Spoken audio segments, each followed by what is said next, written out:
ինչու իմ տպավորությունը այնպեսին էր, որ մենք պարտվում ենք։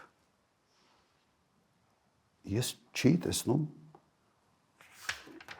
նորմալ կառավարում բանակի, ուղղակի չկար։ Որովհետև միջև այդ այնպիսի փոփոխություններ էր կատարվել հրամանատարական կազմում եւ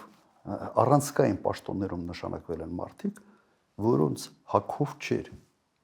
այս պատերազմը։ Սա ակնհայտ երևում էր։ Իսկ կադրային քաղաքականությունը հետևյալն էր, ինքը չէր վստահում բանակին եւ ուզում էր բանակում կարևոր պաշտոնների վրա ունենալ լոյալ մարդկանց։ Իսկ լոյալ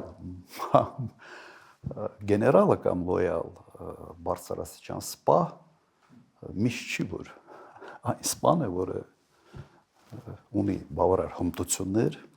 պատերազմում հաղթանակ ունենալու համար։ Համատարած կադրային փոփոխություններ եւ